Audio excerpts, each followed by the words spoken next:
पैसे की ताकत का रहस्य। एक विश्लेषण। पैसा एक ऐसी चीज जिसे भिखारी से लेकर बिलियनियर तक हर कोई इसे पाना चाहता है। ये सिर्फ कागज का टुकड़ा नहीं, पर अपने आप में ही एक नशा है। पैसा एक ऐसी भाषा है जिसे पीएचडी करे क्लर्क से लेकर अनपढ़ एमएलए तक सब जानते हैं। ये पैसा ही तो है जिसने जंगलों में रहने वाले इंसान को इन बादलों को छूती इमारतों से लेकर हवा से भी तेज दौड़ने वाली गाड़ियों में बिठाया। पैसा एक ऐसा कागज का टुकड़ा जिसकी खुद में कोई औकात नहीं, पर यह आपको दूसरी चीजों की कीमत बताता है। अब सवाल यह है कि पैसे में आखिर इतनी ताकत आई कहां से? चलो थोड़ा डिटेल में समझते हैं।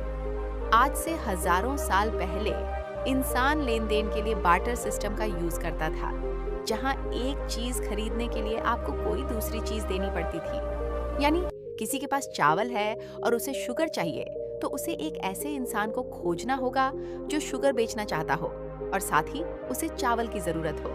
ऐसी कई प्रॉब्लम्स की वजह से लोगों ने कुछ अलग सोचा और शुरुआत हुई कमोडिटी की। इंसान ने उस हर एक चीज को पैसा बना दिया जो सबके काम आता था, और लोग पशु, अनाज, टोबैको और अल्कोहल के जरिए व्यापार करने लगे।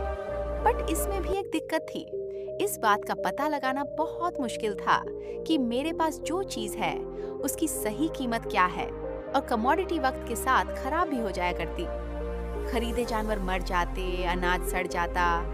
अब इंसान को कोई ऐसी चीज चाहिए जो यूनिवर्सल हो, और शुरुआत हुई सोने और चांदी से बने सिक्कों की। लेकिन इस दो टांग वाले जीव को इसमें भी प्रॉब्लम थी, क्योंकि वह वजनदार सोने को लेकर घूमना फिरना और साथ ही चोरी का डर। तो कुछ सुनार और दूसरे लोगों ने मिलकर एक उपाय निकाला।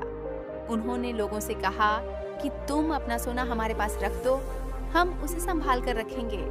बदले में वह सुनार उसे कागज का टुकड़ा दे देता जिसमें लिखा होता कि मेरे पास आपका इतना सोना रखा हुआ है, जिसे आईओयू कहा जाता।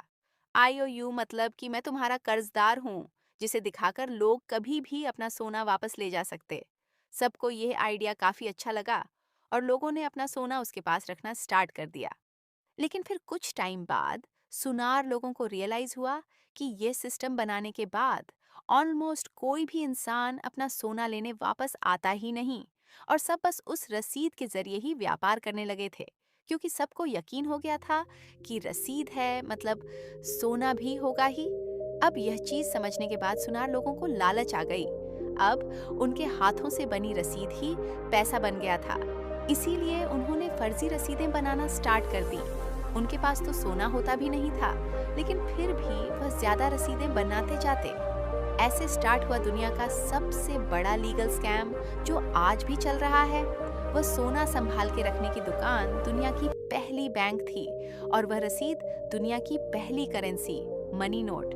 अगर मैं आपसे पूछूं कि एक बैंक कैसे काम करता है, तो आप कहोगे कि हम जो पैसे बैंक में डिपॉजिट करते हैं उसी से बैंक दूसरों को लोन देता है और उस पर कुछ इंटरेस्ट चार्ज करके बैंक प्रॉफिट कमाता है।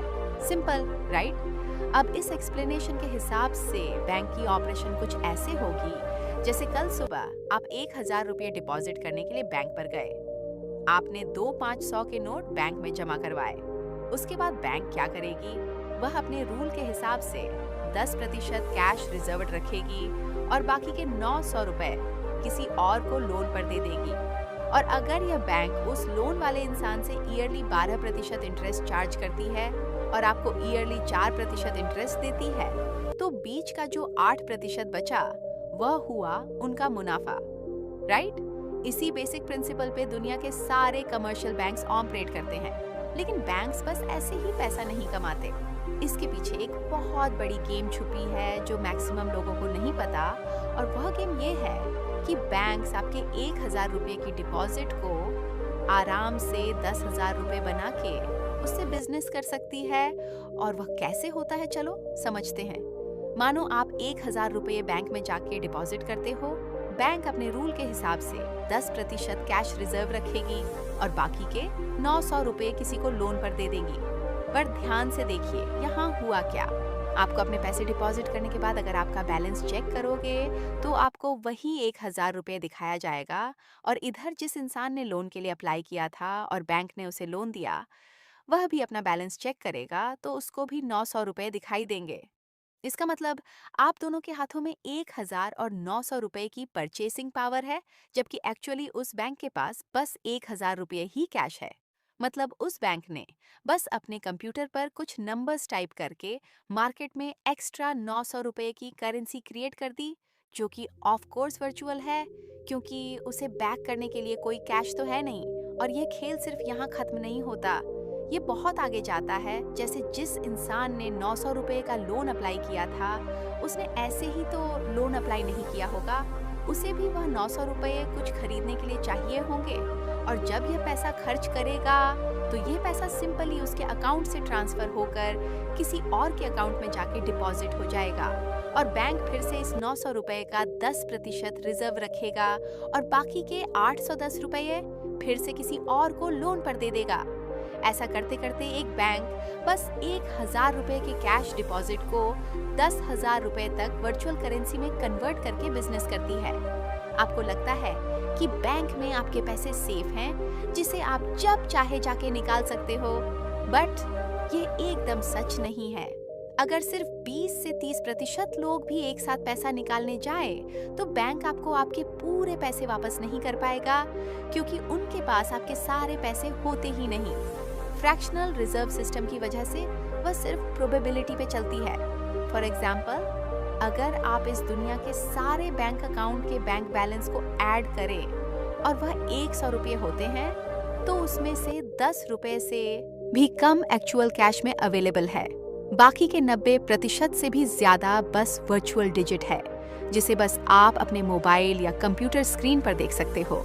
बॉस, पैसों की इस माया जाल को जानबूझ के कॉम्प्लिकेटेड बनाया गया है ताकि एक आम इंसान इसे इजीली समझ ना पाए और वह इस सिस्टम में ही फंसा रहे। लोगों को लगता है कि करेंसी और मनी एक ही चीज है, लेकिन ऐसा है नहीं।